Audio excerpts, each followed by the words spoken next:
Thank you.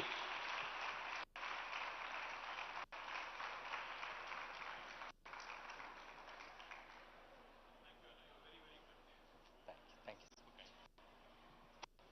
Should we just మీరు ఒక 10 నిమిషాలు మాట్లాడిన తర్వాత దేశ్ వస్తారు. He'll come up and then he'll moderate. thank you. Andarki namaskaram. A very good morning to all of you. Firstly, I'd like to thank Raju Reddy and the team of Kakatiya Sandbox for inviting us over to Nizamabad. It's always a pleasure, always, you know, a memorable experience meeting with Raju, Desh, and the entire team, that inspired this wonderful facility being created here in Nizamabad, the Kakatiya Sandbox. Also wanted to ensure, to all the distinguished delegates and others who have come from various parts of the world and also various parts of India. Welcome to Telangana, welcome to Nizamabad. Our Honorable Minister for Roads and Buildings, Shri Prashant Reddy, the District President of Nizamabad, Shri Jeevan Reddy, Honorable Chairman for RTC and MLA Nizamabad Rural, Shri Bajireddy Govardhan Garu, Honorable MLA Nizamabad Urban, Shri Ganesh Gupta Garu, Honorable MLA Bodhan, Sri Shakil Garu, Honorable Member of Raj Sabha, former Speaker, Sri KR Suresh Reddy Garu, Honorable MLC D. Rajeshwar Rao Garu, Honorable MLC Gangadhar Gaud Garu, Honorable ZP Chairman Vittal Rao Garu, Honorable MLA from Kodad, Sri Malaya Yadav Garu, Honorable former MLC Sri Narsi Reddy Garu, Honorable DCCB Chairman Sri Bhaskar Reddy Garu, to all the distinguished, members who are also present in the audience, to the district administrators, officials, to my friends from media, a warm welcome to all of you. I love the theme of this event, development dialogue. I think a country like India, which has the largest population on the planet now, we just surpassed China. For those of you who are not aware, we just, I think, surpassed China last week or 10 days ago. We have the largest population on the planet now. We're the country with the largest population on the planet. Most importantly, this population, if you look at it, 50% of India is less than the age of 27. 65% of India is less than the age of 35. And in a knowledge economy, I think this is the biggest a nation can bring to the table. The kind of young think force, not young workforce, but the kind of young think force India possesses today is the biggest strength, in fact, it can leverage days to come. The reason why I said I love the theme of this conference being development dialogue is because I'll narrate a quick story to you. Back in 1987, both India and China, similar sized countries in terms of population, also had a similar sized economy. We had almost the same GDP back in 1987. But if you actually move forward to 36 years later, today, China is the second largest economy in the world with $16 trillion of GDP size, whereas India is still languishing at $3 trillion with the dreams of a $5 trillion economy. What went wrong? Or what did China do right that India did not get right? In my humble opinion, I think China focused on ensuring that development becomes the principal conversation across the country, across the nation. Unfortunately, in India, I think very often politics takes center stage and economics, unfortunately, takes a back seat. Now, the reason why I said I love the theme of the conference here is because the conversation which always centers around development, especially for a third world country like India, for an emerging economy like India, will only ensure that the policy makers, the lawmakers, the legislators, the elected representatives, their focus should remain on the right things. For instance, in Telangana, under the dynamic leadership of our Honorable Chief Minister, Shri KTR Garu, we have focused on getting our basics right. Back in 2014, right about the time when Kakatiya Sandbox was formed, the state of Telangana also came into being on the 2nd of June 2014. When we started this journey in the new state, there were a lot of apprehensions, there were lots of doubts. In fact, we started our journey as a power deficit. State of Telangana, in fact, when Manish was, Funny was talking, also when Raju was talking, they all mentioned farmers and the rural livelihoods, etc. In Telangana, for those of you who are not familiar with this state, we had, to the formation of the state, we had 25 lakh plus, 2.5 million plus tube wells that have been sunk in by the farming community here. Billions and billions of dollars over a period of last few decades. They have sunk in many, many bore wells into the arid, dry region of Telangana. While there is enough water in our rivers, Godavari and Krishna, it has not been leveraged. While there are enough minor irrigation tanks, almost 46,000 lakes and tanks, they have not been leveraged. Irrigation was primarily rain-fed and it was dependent on tube wells and bore wells. Now this is something that was the challenge when we started our journey as a new state. Because we started our journey as a power deficit state. When our Honorable Chief Minister assumed office on the 2nd of June 2014, he made it his primary task and primary challenge to address this power deficit situation. In a matter of 6 months, just 6 months, from the day he assumed office, he made sure that the power deficit situation has changed, and today I can proudly say that Telangana is a power surplus state which can actually supply electricity 24/7 to the farming community free of cost in India. And we are the only state in India which provides free power 24/7 to the farmers. We also produce and supply quality power to both domestic and also industry sector in our state. The reason why I'm mentioning this today is because in the last 8.5 years, numbers will tell you a story. The development dialogue that we're talking about today is already a work in progress in Telangana. When we started our journey, the per capita income of Telangana was 1,24,000 rupees. 124,000 rupees. As of March last year, March 2022, the per capita of Telangana has increased to 278,000 rupees, 2,78,000 rupees. Almost 130% increase. The gross state domestic product, the GSDP of Telangana was about 500,000, 5 lakh crores on 2014 June 2nd. But as of last year, the GSDP of Telangana also has increased to 11.55 lakh crore, which is almost 1.15 million, 1.15 millions. The kind of increase in wealth, the kind of increase in per capita income that has happened in Telangana, just to give you one little statistic that will put things in perspective. Telangana is only 2.5% of India in terms of population. We are only 40 million people. But our contribution to India's economy, India's GDP is 5%. We are 2.5% in terms of population, but our contribution is 5%, which means we are literally punching double our weight. We are a 50-kilo boxer fighting in 100-kilo categories, how I would like it to. And I would also like to add one more thing. Raju called Nizamabad a microcosm of India. And by extension, you called this room a microcosm of the world. I would only say one thing.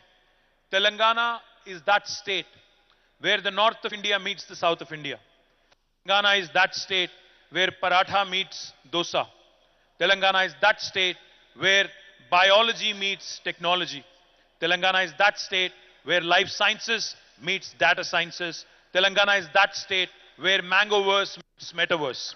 And Telangana also is that state which is focused extensively on holistic integrated development. What do I mean by that? Our IT exports back in 2014 were 57,000 crores. As of last year, they have risen to 1,83,000 crores. Our agriculture activity has expanded by almost 6% in terms of our GSDP valuation. It has increased by 119% overall. For those of you who have a phone in your hand, let me indulge you for a second. Please pull out your phone for a second. Please pull out your phone. And please Google it for me. World's largest lift irrigation project. Let me repeat. World's largest lift irrigation project? Can somebody tell me the answer? Those who are trigger happy and quick fingers. I'd like to hear from the backbenchers here. What is it? Kaleshwaram lift irrigation project. The reason why I mentioned it, very often we talk about Chinese execution. Very often we talk about how Three Dam was built by the Chinese in a record span of time. Let me tell you, youngest state in India, under the leadership of our dynamic Chief Minister, Sri KTR Garu, has built the world's largest lift irrigation project in a span of 4 years. Indian engineers, the engineers of Telangana, have made us proud. We have built this project which irrigates 45 lakh acres of land, which has also rejuvenated the Sri Ram Sagar project right here in the Nizamabad, in the neck of the woods in Nizamabad. And most importantly, it also caters to industrial consumption, and it also supplies drinking water to the metro city of Hyderabad, which contributes significant portion of our GSDP. I'm not sure how many of you know this. Not only is Telangana home to the world's largest lift irrigation project, India recently completed 75 years of independence. We are the first state in India to have completed a mammoth, a Herculean task of providing a portable drinking water connection to each and every one of our 1 crore households under a project called as Mission Bhagirath. We are the first state to have completed it. And when we were laying the water pipeline, which almost ran for more than 100,000 kilometers, 1 lakh kilometers plus of water pipeline, along with it 19,000 reservoirs, and along with it number of pump houses and everything else that goes with it. Let me also tell you, we have leveraged, there is a very popular word in India called as jugaad. Jugaad basically means hustle. Jugaad basically means hustle. What we did in Telangana is something ingenious. When we had to dig and trench the entire landscape and lay almost 100,000 plus kilometers of pipeline, we decided that we'll also combine the fiber optic cable in the same trench that we were digging for the water pipeline. Thereby, Telangana will also become one among the first states in India to be providing 100 Mbps broadband connection to each and every one of our 10 homes. This is unique because the pandemic has shown us what can be done by way of e-commerce, by way of e-health, by way of digital education, and by way of digital empowerment at large. So my humble request to those of you who are not familiar with the brilliant story of Telangana, that is the reason why I call my state the most successful startup of independent India in the last 75 years. I can narrate many more other fantastic achievements of the state, but I'll leave it at that because I know we're short on time and we already showed up late. So let me thank Raju and the entire team of Kakatiya Sandbox for this wonderful opportunity. I wish the youngsters, the farmers, the entire ecosystem of Nizamabad the very best. I'm coming back next month, Raju Anna. I'm coming back to inaugurate the IT hub here. I'll humbly request you and Desh to bring in more and more, because the pandemic has shown us it doesn't matter where you work from in the world. You could be in a village, you could be in a small town, you could be in a metro like Hyderabad or Bangalore. I think now in a digitally connected world, in a world where youngsters from tier 2 towns actually have more fire in their belly, we need to ensure that the rural innovators, the social innovation, the tier 2 town innovators from Nizamabad, Khammam, Nalgonda, Mehboob Nagar are all given ample opportunity and equal opportunity to ensure we create a level playing field. So I thank you for this opportunity. I thank all of you, in fact, for giving me this opportunity. And I once again welcome Desh and Raju back onto the dais. Thank you. Thank you so much. Thank you, sir. Request you to have a seat because we're going to have a fireside chat as well. Now, there are very few people in the country who can spontaneously captivate an audience, and then we have one household which has 2 of them. So all of us know who I'm talking about. Please put your hands together. Now, again, another redundant job of introducing Mr. Desh.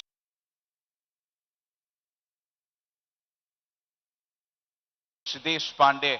With that kind of a name, you just can't get things wrong. He's the president and chairman of Sparta Group LLC, a family investment office, and also the chairman of Tejas Networks. Desh is the co-founder of Desh Pandey Foundation, a global philanthropic organization nurturing innovation and entrepreneurship in universities and cities across USA, Canada, and India. And now he's going to indulge all of us in a fireside chat with KTR Garu, asking all the questions that we have in mind on our behalf. 20 minutes, all yours, sir. Thank you. Thank you. Welcome. Welcome, Thank you, Desh. Honorable Minister, whom we fondly call you KTR. So thank you. Thank you very much. Thank you. Well, first of all, I want to congratulate you on how much you have accomplished at a young age. Just looking at your Wikipedia, and I realized that I graduated and left India in 1973 when you were not born yet. So congratulations on getting Cheers. so much done at a young age. Like you talked about, Telangana has achieved a lot in the last 8 years. Double the GDP, clean water, all these things. What were the core aspects of being able to achieve those fantastic results? And what do you think Telangana as a state needs to do to keep that trajectory going for the next 8? Thank you, Desh. Great question. Firstly, like the MC said, with a name like Desh, I think you can only inspire confidence. What you've done in Hubli has today translated into something very meaningful here in Nizamabad. Firstly, I think Desh and his entire team of Hubli Sandbox really deserve a big round of applause. Please put your hands together. Thank you. And I'm sure Jayashree's role is more paramount in this, so thank you, Jayashree. I think for contributing in a big way to Desh and his brilliant story. Just to, kind of add to what I was saying before, Telangana has done some things which are truly meaningful and truly relevant to an emerging and a developing country like India. The reason why I said the dialogue needs to be centered around development and nothing else is because, as a country, I think we've lost the plot somewhere. We are not focused on ensuring that our children, our citizens get the basics right. We need electricity, we need drinking water, we need water to the fields of our farmers. We need to ensure basic support mechanisms are in place to make agriculture more remunerative, to ensure that the farmers' kith and kin and their children also look at farming as a productive sector and not otherwise. We have focused on these basics. What can be done? What further can be done?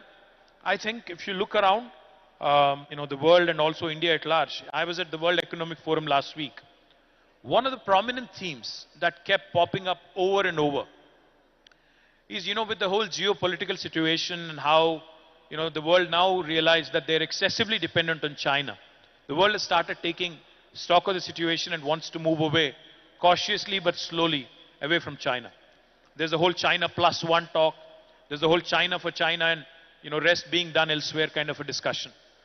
This is India's opportunity, this is an opportunity for India to seize the moment, to capitalize on it, to build more manufacturing, to ensure that we, also as we move into the services and knowledge economy, to latch on to that unique opportunity where India can position itself as a hybrid between China and the US. The reason why I call it a hybrid between China and the US is because China has done brilliantly to position itself as a factory of the world. They produce everything, literally. They produce active pharmaceutical ingredients. They produce world-class electronics. They produce plastic molds and little things that we see all around us. They also produce some of the most high-tech equipment that there is in the world that is used in aerospace, defense, space tech, etc., etc. Whereas the US, slowly but steadily, has moved away from being a manufacturing to a services, now more to a knowledge economy. And like I was pointing out, I think over the next 1 decade, India can truly position itself with progressive states like Telangana leading from the front. India can truly position itself as that unique combination which can both cater to the manufacturing needs of the world, also at the same time ensuring that this young think force that we have, that amazing demographic dividend that can pay off big time, if we ensure that more and more sandboxes can come up in various parts of India, if we can focus and ensure that the youth of India doesn't unnecessarily get distracted from the development agenda and continues to stay on course, then magic can happen over the next 1 decade. The last thing I'll mention on this count, Desh, India does not have the luxury of leapfrogging anymore. We cannot allow leapfrogging to happen. We have to literally pole vault. Because what US was able to achieve in the last, say, 1 century or so, what China was able to achieve and accomplish in the last 2 decades or so, India has to do that in 1 decade. And that is the window of opportunity that India cannot miss out. And more such unique opportunities where ecosystem and multilateral, cooperation opportunities between the government, the private sector, the academia. If this kind of conversations can happen more often with tangible outcomes, with tangible metrics, then surely India will actually get onto that proper direction and proper dialogue. No, totally agree with you. Also, I'm a big believer of democracy. It's it's very messy process, but it has an ability to include everybody and do the inclusive growth. In fact, I remember in 1980s and 90s, somehow there was a feeling that Japan had won and US was going to lose. And it's amazing what they did over the next 20 years. They just reinvented themselves. And similarly, they will. And the geopolitics offers a fantastic opportunity for India. And also, it's very heartening to see, for example, India really stand up and start making iPhone 15s, which is one of the most complex technologies. So the fact that they can master these things, I totally agree with you. How important do you think is the inclusive growth to be able to achieve the dream? Democracy is good. I completely agree with you. But demagoguery is not. Democracy is possibly our greatest asset, besides the think force that I just talked about. But demagoguery and, insulting our institutions, insulting our own people, dividing people in the name of religion, etc., can never make India, can never propel India into the first world orbit. What can aid, the inclusive growth opportunity that you just discussed, that you just mentioned? I firmly believe 3I. Honorable Prime Minister had called all the political party representatives a couple of years back for a dialogue. I told him one thing on behalf of my party, the Bharat Rashtra Samiti.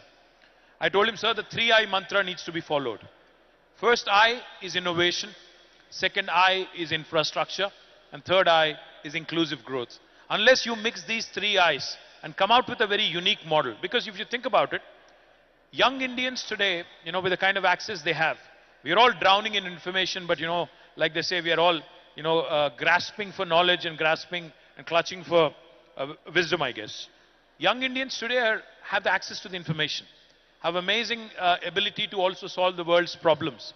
And they have stars in their eyes, they have the ability to really come out and, aim big at the globe and, solving global issues.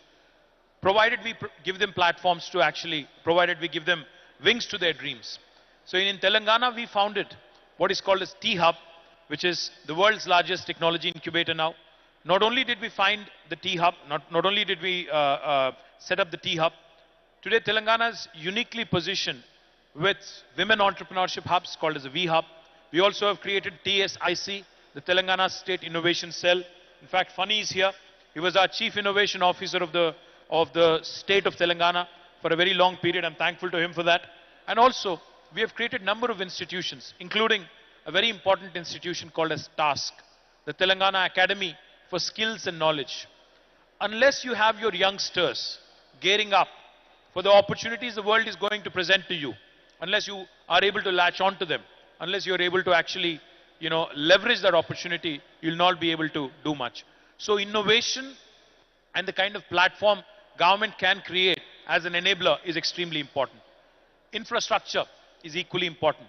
The fact that today you can travel from Hyderabad to Nizamabad in about 3 hours, and probably in days to come with high-speed rail connectivity in half an hour's time is what is going to be a game changer. Then it doesn't matter where you live and where you work. You could be living in Bangalore and working in Hubli. You could be living in Nizamabad and working in Hyderabad.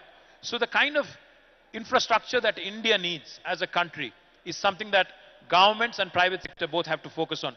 Not only national highways, rapid rail connectivity, also ensuring digital infrastructure is in place so that it becomes a level playing field irrespective of which town and which village you reside in.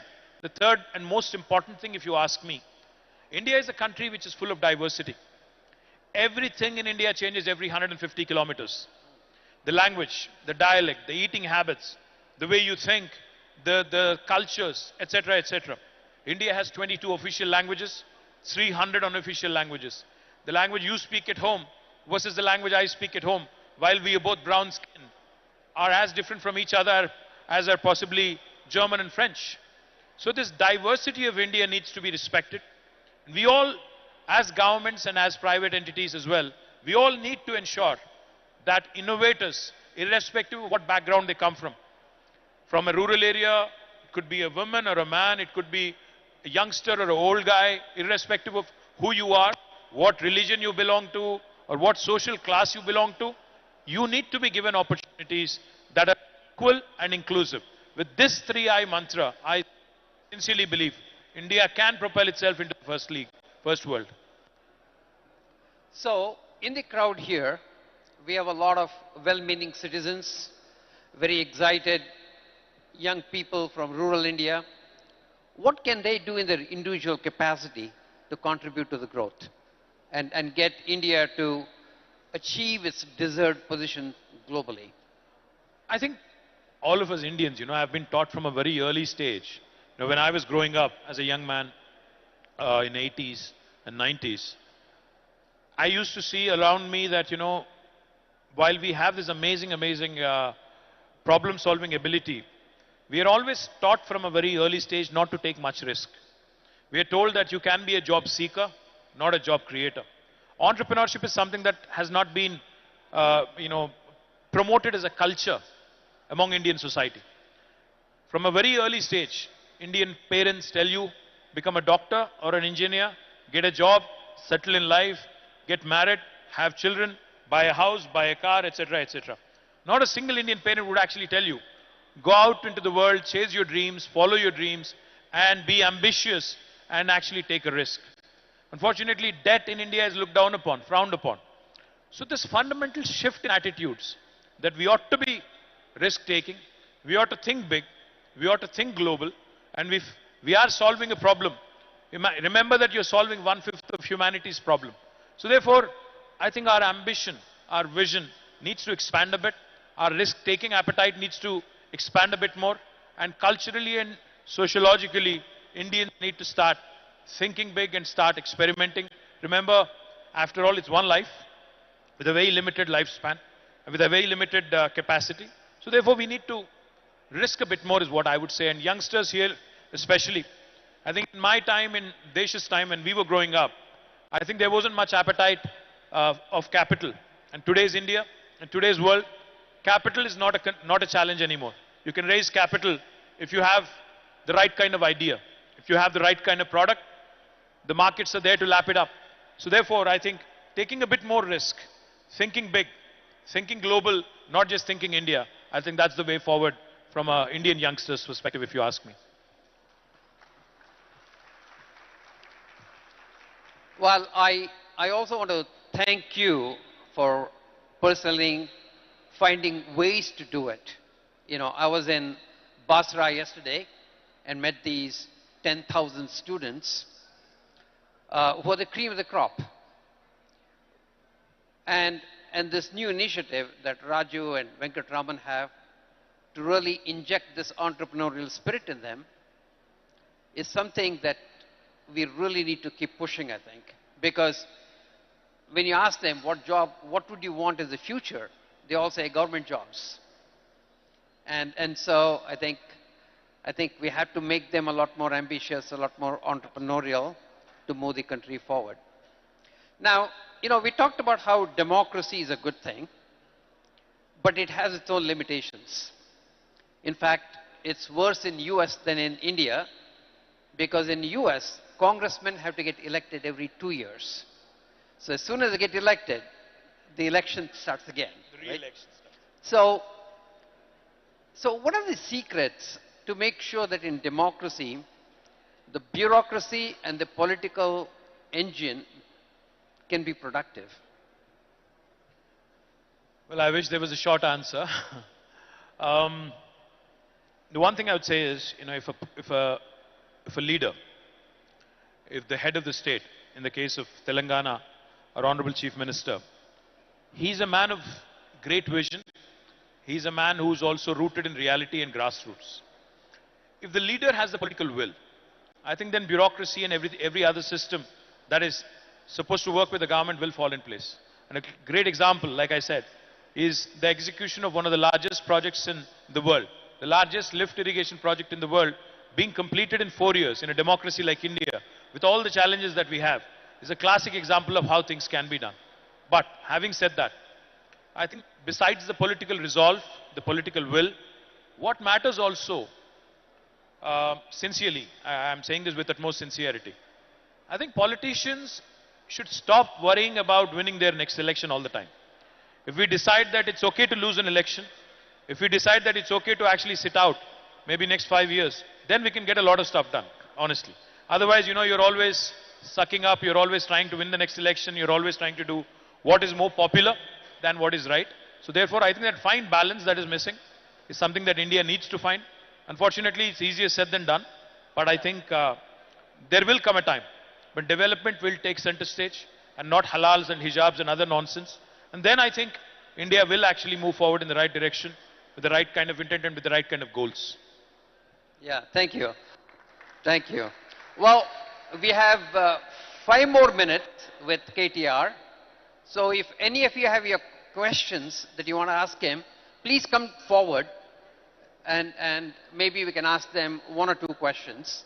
So please stand up and come here in the front so that we can bring a mic to you, because we don't really have a lot of time. So KTR, one of the things that US seems to be doing pretty good is engaging the private citizens into the bureaucracy more as experts, right? Because our bureaucracy comes from an administrative capability and not really a vertical capability. I know you're trying that with people like Funny and so on. How can we make more of that happen? Great question, Desh. In fact, in Telangana, not only we have Funny, but in fact, my entire Department of Industry and Commerce and IT, Information Technology, has almost 15 different very bright young people from the industry who are working in various very senior positions. In fact, one of the gentlemen is working with us for the last 8 years, who is heading now our director as Director of Electronics and Semiconductors, is currently in the US. So what we've done in Telangana consciously is we've co-opted for the best of the talent that there is in the private sector. We have invited them to be a part of the government and use this lateral entry as an opportunity to ensure that we get the best expertise. And I think you rightly pointed out, bureaucracy in India is more of an administrative capability. And bureaucrats in India are using to sit in their ivory towers and with all the entrepreneurs coming to them and literally pleading with them, ki sir ye kar do. Unfortunately, unless we change that mindset a bit by pushing them more aggressively, by ensuring that they also get exposure to the private sector. In fact, if you ask me, I would send most of my bureaucrats into the private sector for a couple of years so that they understand what the other side of the table looks like. So therefore, I think a mix of both, sending our bureaucrats and bureaucracy into the private sector for a bit, and also getting the private sector into government sector to co-opt them, I think is the right model. And way forward, I would imagine more and more positive outcomes with measurable goals, like how you do your performance appraisal. Yeah. Now that sort of a system also needs to be brought into government, and I think a combination of all this would really help. Yeah. Oh, that would be fantastic. So, any Hi. questions? Yeah. Yes. This is a fast-growing state. I was born in Hyderabad. My name is Sandhya Prakash. My question to you is, what is the program or the plan to have women leaders in the state of Telangana or all over the country as well? What would you see is the vision where more and more women can be there, represented, elected representatives as well, and also at the MLA level and other areas? So is there Soumya, a right? proper plan? You said Soumya, right? Sandhya Prakash. Sandhya. Thank you, Sandhya. Great question. See, honestly, we have not done enough justice. I'll not give you a fake answer. We have not done enough so far. There's still a lot of room. But I'll only urge one thing of women leaders and women representatives.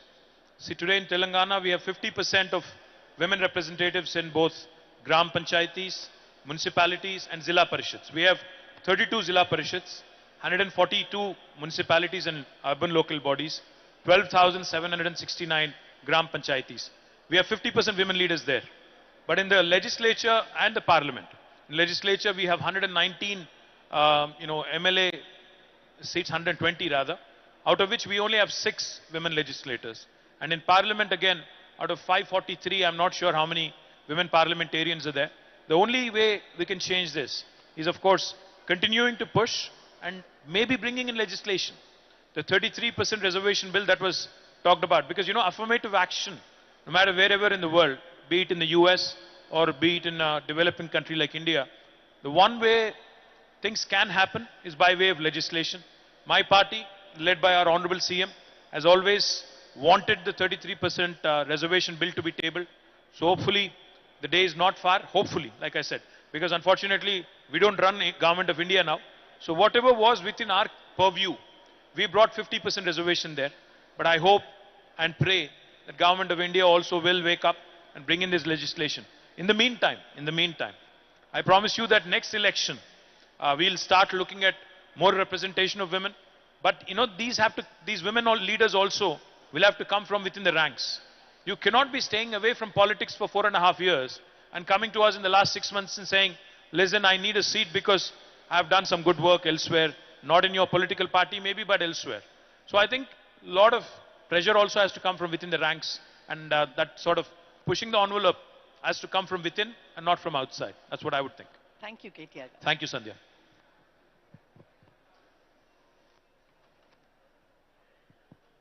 Hi, my name is Shravya and I live here right in Nizamabad.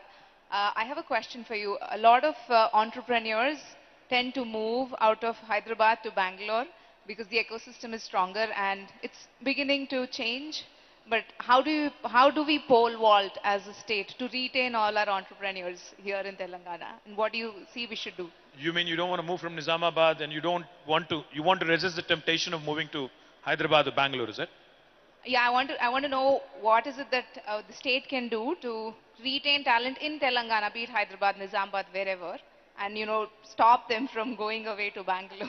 You know what? I think it's a bit regressive to do anything coercive to stop people from migrating. No country has succeeded doing that. China has tried very unsuccessfully to contain people from urbanizing because they realize that urbanization is a real problem, suburbanization is a real problem. But coercion does not work, Shravya. What we have to do as governments is create better livelihood opportunities, better education opportunities, better healthcare opportunities. These are the 3 fundamental things why people migrate. Better livelihood is why most of the students go to the US and UK and elsewhere, because they believe a United States degree, including myself, I have been to the US and I've gone to school there. Why do we migrate? Why do we actually go abroad? Because we believe that the degree that is conferred on by those universities actually holds a better value. So unless we compete with them and create better institutions, we cannot contain them. Likewise, why does somebody from a small village move to Nizamabad? Why does somebody from Nizamabad move to Hyderabad? And why does somebody from Hyderabad move to US? See, this is a process. This is a journey. What we have to realize is human beings by nature are in constant pursuit of excellence, are in constant pursuit of social empowerment and economic empowerment. You can't find fault with the human nature. But at the same time, those such as yourself or Manish who said, it's not just the pursuit of economic empowerment, but pursuit of purpose, pursuit of happiness, can stay put wherever you want, provided, as a government, I can give you better education opportunities, healthcare opportunities, and livelihood opportunities. So this is a continuous endeavor, and I don't think any government has cracked it across the world, not in India. So it's a continuous process, and I would sincerely think it's regressive to actually say, to put an embargo and say you can't move. That's not the right way to handle it, is what I personally believe. Cheers. Thank you so much. Thank you, Shravya. Sir, hi sir. I am Srinivas. I am MJNF fellow. So we are working in each of the districts, working on skilling ecosystem of the district. At the grassroots level, we prepare DSDPs and all. So I have compared the Telangana innovation ecosystem, which is like fast growing, with the existing ecosystem of Karnataka, and I found out that we are moving very aggressively in comparison. So similarly, when it comes to skilling ecosystem, it is an integral part of the innovation ecosystem. So how is Telangana state looking forward to enhance the skilling ecosystem for entry-level jobs other than the task? Task is looking for IT and electronic sector, but there are many other sectors where industries require a lot of manufacturing workforce. You said Srinivas, right? Yeah. Srinivas. Yes. Srinivas, great question. We have a very unique challenge, Desh, in our state. In fact, a lot of youngsters from Nizamabad, they migrate to the Gulf, to the Middle Eastern countries in search of livelihood. Whereas in Nizamabad fields, or if you go to Kamareddy fields, or even my district, which is very close, in Sirisila, you have workers coming from other states in India to work here. It's a very unique challenge we have, especially the vocational kind of courses, the plumbing, the electrician, the fitters, the carpenters, the gentlemen who are involved, the workers who are involved in construction industry. They come from every nook and corner in India. Whereas the Telangana youngsters are going to the Gulf. It's a very interesting problem, very interesting conundrum, if you ask me.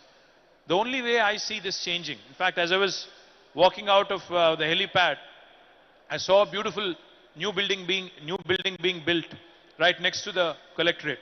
So I asked my Honorable Minister, Prashant Reddy Garu, I said, what is this building? He said, it is the National Academy of Construction building, NAC building. And NAC building that is being built in Nizamabad will ensure that besides tasks like the one you just mentioned, all of these vocational courses are given due importance, are going to prepare a skilled workforce, which will help us possibly take opportunities in these spaces that I just mentioned. But that's just not enough. There is the polytechniques, there is the ITIs. Unfortunately, we have not focused enough on them, but we are getting to that stage where we'll probably start looking at more and more internships, apprenticeships, and practice school kind of an option, where we can have these children working, doing their diploma courses, work in the industry for about 6 months, gain practical exposure, so therefore become more readily employable by the time they graduate. A combination of all these, I think, will encourage our local youngsters get better employment opportunities. Yeah? Thank you, sir. We are happily looking forward to engage in that kind of ecosystem. Thank you, Sri. Thank you. So, of the 4 questions that we just a second, sir. Of the 4 questions, as you said, little things in our control. Would like to get another lady to ask a question. Yes, go ahead. Hi, my name is Hannah. I'm from Minerva University. I'm one of the exchange students here. I was wondering if people going through public education, higher public education, as compared to private education, do get the necessary skills to be the future entrepreneurs and skilled workers, whether they have skills that are on a competitive level with those who graduate private institutions. Great question. I didn't get your name. Hannah. Anna. Hannah. Hannah. Hannah, great question. I'm pretty sure, I'm going to go on a limb and take a guess, that both Raju and Desh went to a government school. Am I right, or did you go to a private school rather? You did. See, these 2 gentlemen who made it big in their life and who are now giving back to their cities, Nizamabad and Hubli, have both gone to a public school, not a private school. So, it doesn't really matter whether you go to a public school or a government school or a private school, as long as, you have the ability to imbibe, learn, and be ambitious in terms of your worldview and world outlook. Because I know of a number of leaders, including our Chief Minister, who's actually gone to a public school and has become what he has become as a first-generation politician. So no matter what you want to achieve in life, be it a top-notch leader in public life, a politician, a bureaucrat, or an entrepreneur, I think what matters is how well you imbibe those skills and not otherwise, and where you imbibe them from. So I hope I answered your question partially at least. Cheers. Thank you. Hannah, also I'd like to add that the fact that you're coming to India and spending 3 months will make you a better entrepreneur. So why is it that people from Nizamabad do well in Dubai, people from Orissa do better in Nizamabad? Because out-of-box thinking is very natural for people when they come from a different place. So what we need to do is to inject all of that training into education systems so that people can think out of box, living exactly in the box. They don't have to go far away to learn all this, but having a conscious way of exposing people to different experiences is what makes them creative. And so, fantastic. Thank you. Thank you very much. You know, I think. Thank you so much. Request Mr. Desh to stay on stage and also felicitate KTR Garu. Thank you so much, KTR Garu, for your time and patient hearing to all the questions and responding to all of them in your trademark style. Right? Thank you, Chief. Thank you, thank you, thank you. Right? Okay, so KTR Garu is now moving to the agri sector where he'll be interacting with all the farmers there. And we will continue with our interaction, the beautiful panel that's set up next.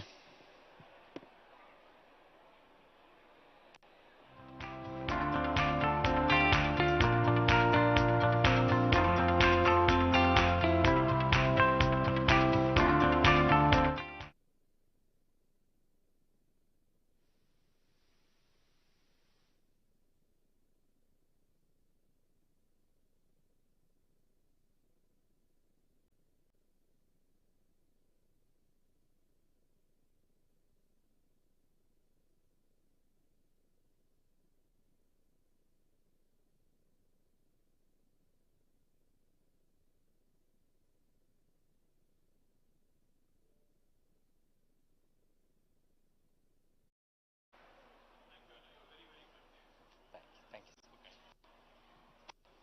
Should we just... మీరు ఒక 10 నిమిషాలు మాట్లాడిన తర్వాత దేశ్ వస్తుంది. He'll come up and then he'll moderate. Thank you. Andarki namaskaram.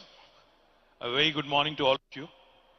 Firstly, I'd like to thank Raju Reddy and the team of Kakatiya Sandbox for inviting us over to Nizamabad. It's always a pleasure, always, a memorable experience meeting with Raju, Desh, and the entire team, that inspired this wonderful facility being created here in Nizamabad, the Kakatiya Sandbox. Also wanted to ensure, to all the distinguished delegates and others who have come from various parts of the world and also various parts of India, welcome to Telangana, welcome to Nizamabad.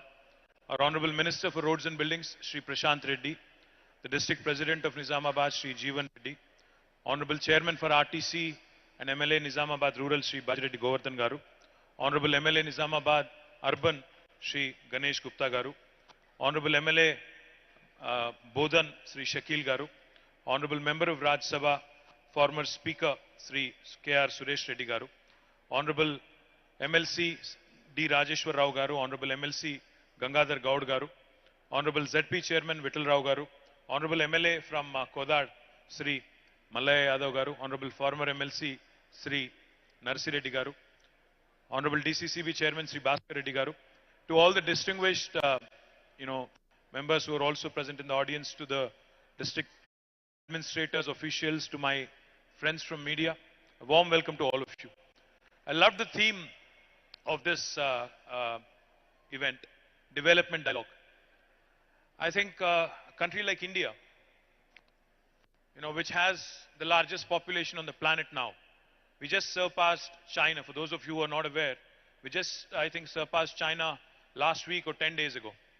We have the largest population on the planet now. We're the country with the largest population on the planet. Most importantly, this population, if you look at it, 50% of India is less than the age of 27. 65% of India is less than the age of 35. And in a knowledge economy, I think this is the biggest a nation can bring to the table. The kind of young think force, not young workforce, but the kind of young think force India possesses today is the biggest strength, in fact, it can leverage is to come. The reason why I said I love the theme of this conference being development dialogue is because I'll narrate a quick story to you. Back in 1987, both India and China, similar sized countries in terms of population, also had a similar sized economy. We had almost the same GDP back in 1987.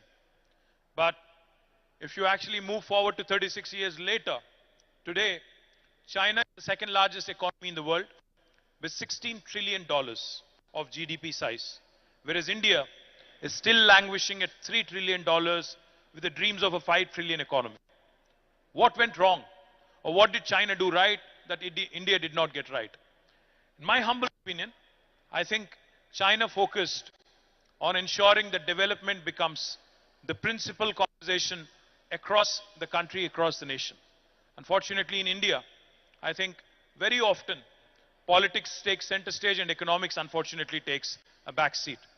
Now, the reason why I said I love the theme of the conference here is because the conversation which always centers around development, especially for a third world country like India, for an emerging economy like India, will only ensure that the policy makers, the lawmakers, the legislators, the elected representatives, their focus should remain on the right things. For instance, in Telangana, under the dynamic leadership of our Honorable Chief Minister, Shri KTR Garu, we have focused on getting our basics right. Back in 2014, right about the time when Kakatiya Sandbox was formed, the state of Telangana also came into being on the 2nd of June 2014. When we started this journey in the new state, there were a lot of apprehensions, there were lots of doubts. In fact, we started our journey as a power deficit.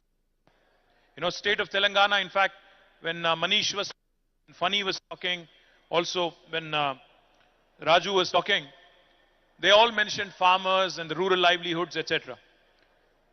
In Telangana, for those of you who are not familiar with this state, we had, to the formation of the state, we had 25 lakh plus, 2.5 million plus tube wells that have been sunk in by the farming community here.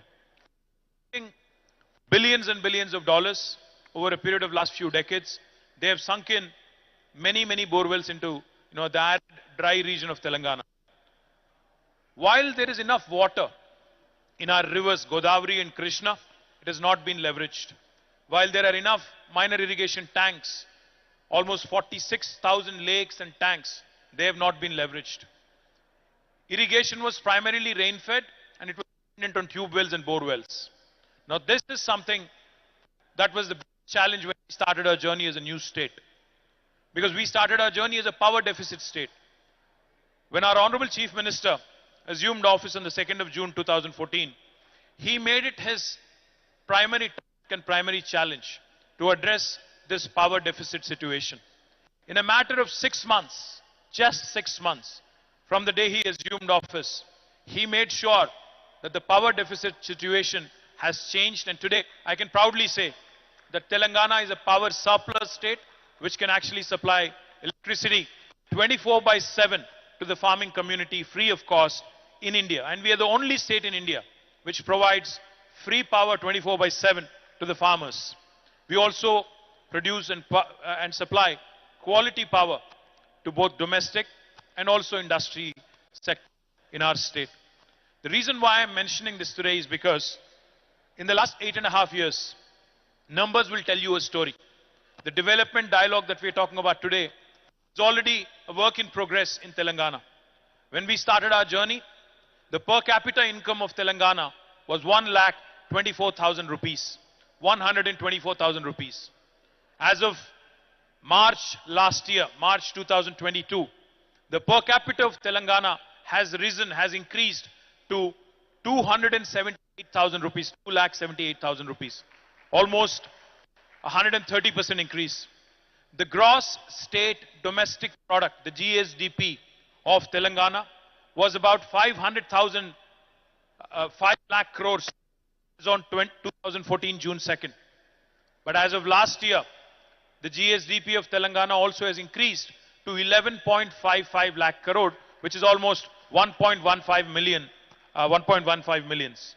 The kind of increase in wealth, the kind of increase in per capita income that has happened in Telangana, just to give you one little statistic that will put things in perspective. Telangana is only 2.5% of India in terms of population. We are only 40 million people. But our contribution to India's economy, India's GDP, is 5%.